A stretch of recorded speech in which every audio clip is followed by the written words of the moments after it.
امروز 25 ایون شروع هفته نو است و شما برنامه خبری رادیو آزادی رو تماشا دارید. من شعله گلخوجه هستم. سلام. نخست سرخط موضوعهای روز.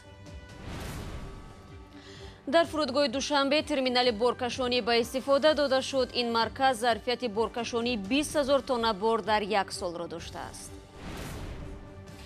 وزارت مدافع تاجیکستان میگوید افسرانی که در جلب اجباری به ارتش دست داشتند مجازات میشوند، ولی آموزگار ابله شده هم باید قرضش را در نزد وطن ادا کند. و منع رانندگی زنان سعودی لغو شد. آنها اکنون میتوانند در تنهایی سر فرمان ماشین نشینند. من امروز خیلی خوشبختم. این یک روز تاریخی برای زنان سعودی می باشد. اکنون هر یک زن حق راندن ماشین را دارد.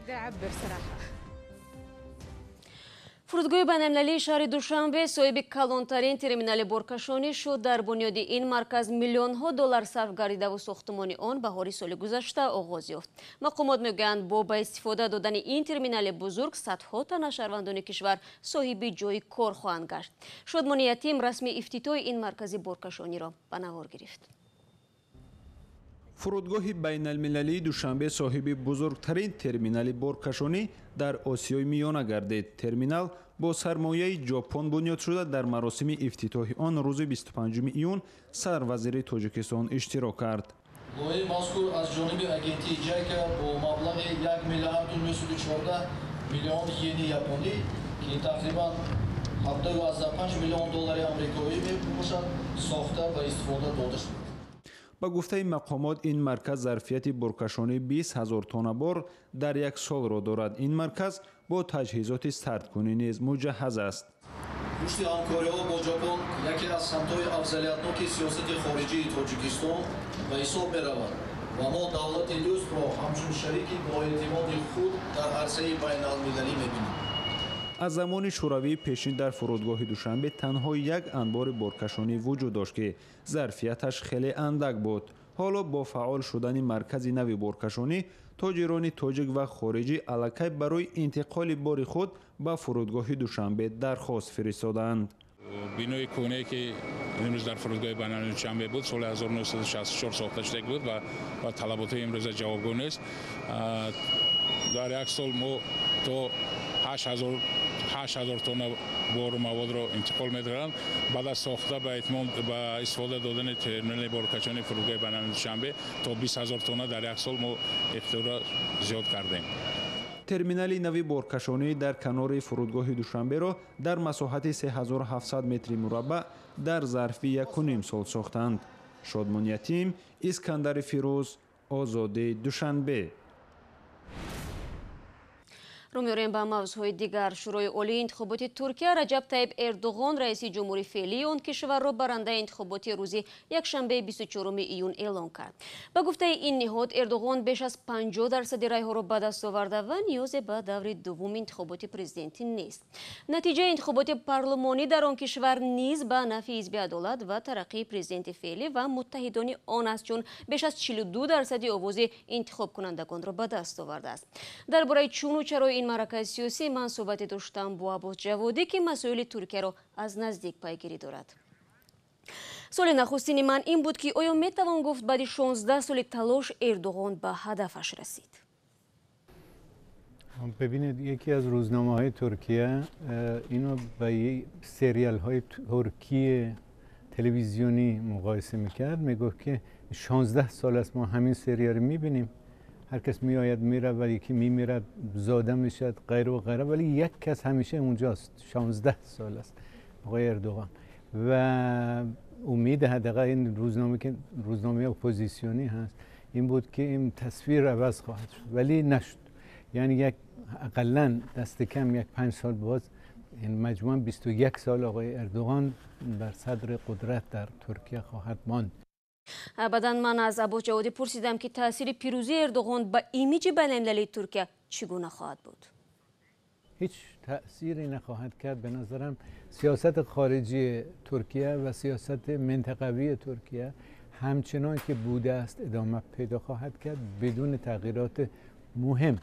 حالا چند تا فاکتور هست در این انتخابات. یکم اینکه حزب کوالیسیونی حالا اردوغان، حزب ناسیونالیستی MHP تبدیل شده است به یک فاکتوری که بدون آن اردوغان نمیتواند حکومت کنه. ولی ظاهرا حداقل تبری هست که تفاهم بین این دو حزب خیلی زیاد است، بنابراین انتظار مشکلات در این کوالیسیون نمیشه داشت. دو، آقای اردوغان با صلاحیت هایی که مخصوصی که گرفته است همچون پرزیدنت در رفرندوم اخیر تأمین شد برای خودش،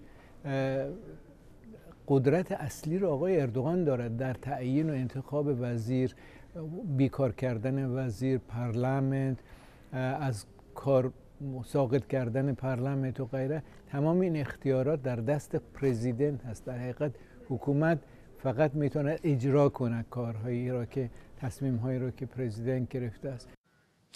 انتخابات ترکیه در شرایط برگزار شد که این کشور با مشکلات چون کاهش 20% ارزش پول ملی‌اش روبرو گشته است. من از ابا جوادی آینده اقتصادیات ترکیه را پرسان شدم. فکر کنم اقتصاد ترکیه و ارزش پول ملی لیره زیاد بستگی به حکومت فقط ترکیه و سیاست فقط ترکیه ندارد، بلکه این فاکتورهای بین المللی هست.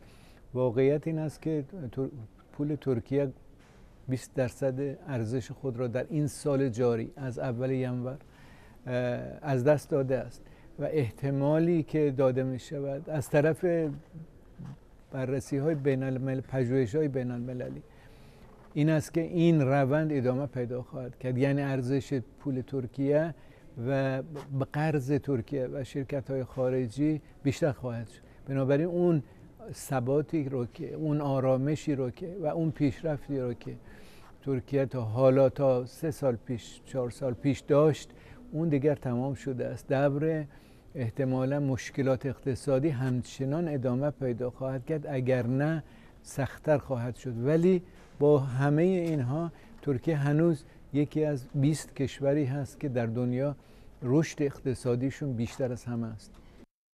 ابا جوادی بود رهبر بخش آسیای مرکزی رادیو آزادی. اما ما موضوع جهانی را ادامه میدیم. شروع از دیروز منع رانندگی زنان در عربستان سعودی از بین رفت. تاکنون زنان در آن کشور می توانستند تنها با حضور مردان خانواده‌شان سر چنبر ماشین بشینند. لغو این طلبات ابتکاری ولیعهد عربستان سعودی بود و شورای علمای دینی این فرمان را به منفعت جامعه کشور دانست. تفصیلات از ساجیده میرزا. روز یکشنبه 24 ایون زنان عربستان سعودی از حق رانندگی برخوردار شدند و خود همان روز در کوچه های سراسر این کشور زنان راننده زیاد به چشم خوردند. ساکن شهر ریاض اسماء السمدی بار اول از این حق استفاده کرد.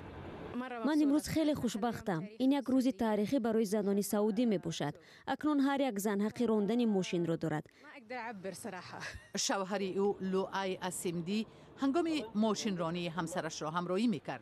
با فکر او پیشنهاد حق ماشین رانی به زنها هم به نفع عائله های سعودی و هم به نفع مملکت است. این اقدام به زنان استقلال بیشتر می دهد. نه تنها استقلال بلکه مسئولیت. اکنون او برابر من مسئولیت دارد و با امکان راندن ماشین او می تواند برخی از مسئولیت های خانوادگی را بر دوش گیرد.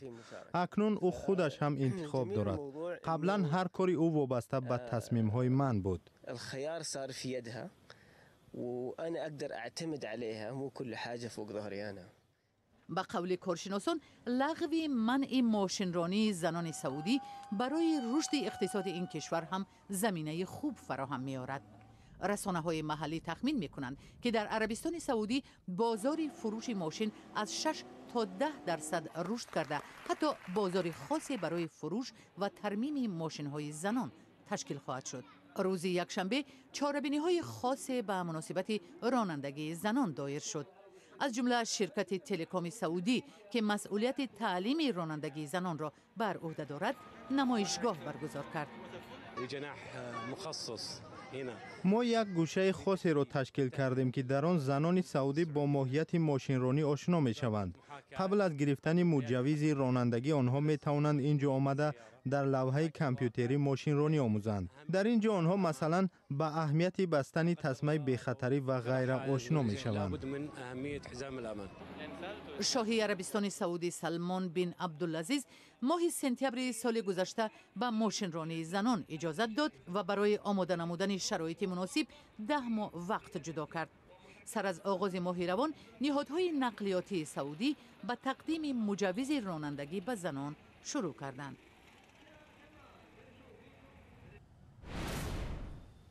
شما برنامه خبری رادیو آزادی را تماشا دارید و ما برمیگردیم به تاجیکستان. در تاجیکستان نسبت 2 نفر کارمندان کمیسریات حربی برای جلب مجبوری خدمت در ارتش پرونده جنایی باز شد. کارمندان کمیسریات برای به اصطلاح ابلغ معلم عیبدار میشوند، هرچند طبق قانونگذاری آموزگاران در تاجیکستان رسما از خدمت در ارتش آزاد هستند. عبدالله شورف این قضیه را پیگیری دارد و جزئیات را از او میپرسم. خود خوش آمدی عبدالله. و تا به حال در مورد به جوابگاری کشاندن والدان و خود جوانان برای گریز از ارتش خبر می رسید. این معلومات که برعکس آن است در کجا رخ داد؟ سلام شالا، این حادثه در ولایت ختلان اتفاق افتاده است و دادستانی نظامی ولایت ختلان علیه 2 کارمند کمیسریات حربی ناحیه وخش برای زوراً حاضر کردن آموزگار جوان شمس‌الله سلطانوف به خدمت ارتش پرونده جنایی باز کرده است. مقامات دادستانی میگویند که کارمندان کمیسریات ترتیبی به کمیسیه دعوت حاضر کردن سلطانوف را دغلانه ویران کردند. علیه کارمندان کمیسریات با ماده 391 کودکس جنایی یا سوء استفاده از مقام خدمتی پرونده باز شده است. این ماده تا 12500 سومانی جریمه و یا تا 5 سال زندان را پیش بینی می کند. فعلا هر 2 کارمند کمیسریات در آزادی هستند. ما قبل یک منبع نزدیک به تفتیشات این 2 کارمند کمیسریات هم در بازپرسی ابتدایی گفتند که تنها فرمان رهبریت جماعت را اجرا می‌کردند. معلم شمس‌الله سلطانوف در یک از مکتب‌های ناحیه وخش از فن تاریخ درس می‌گفته است. اما از این معلم چه خبر است عبدالله؟ آیا او به کار تعلیم برگشت و یا به صفی سربازان پیوست؟ شهلا بعد از آن که شمس‌الله مورد ابله به اصطلاح قرار گرفته است، نزدیکان او از عملکرد کمیسریات حربی به دادستانی نظامی شکایت بردند. مسئولان مکتب هم تصدیق می‌کنند که افسران کمیسریات شمس‌الله سلطانوف را هنگام درس و با شیوهی بدی دستگیر کرده به ارتش بردند. عین زمان این آموزگار در یکی از قسم‌های نظامی وزارت دفاع در شهر دوشنبه خدمت می‌کند. در تاجیکستان خدمت در صف ارتش حتمی است و جلب مجبوری جوانان به صف نیروهای مسلح هر سال در زمان دعوت بهاری و تیرماهی مشاهده می شود. سپاسی بی پایان عبدالله. شکر.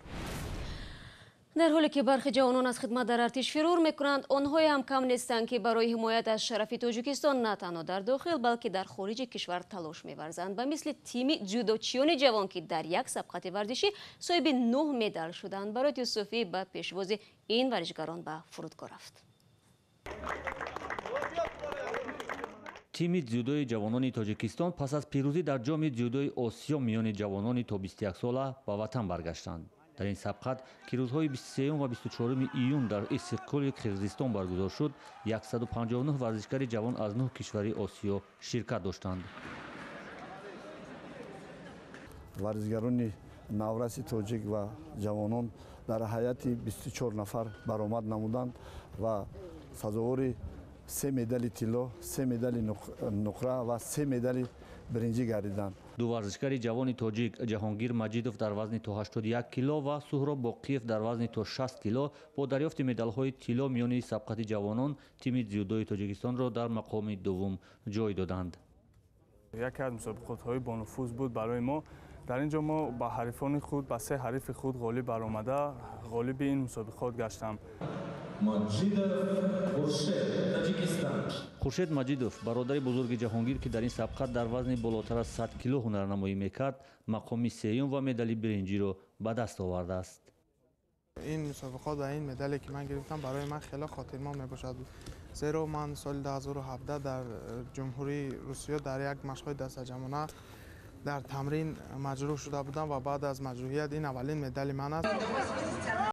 نشر نوبتی برنامه را با خبر از فرودگاه آغاز کرده. همین گونه با خبر از فرودگاه انجام میدیم. با امید خبرهای خوش در برنامه بعدی شما را انتظاریم. خبرگزارش بیشتر ما را در وبسایت رادیو آزادی و آزادی ویدیو یوتیوب دنبال کنید. سپاس که امروز نیز همراه ما بودید و تا برنامه فردا خدا نگهداری هر یک شما باشید.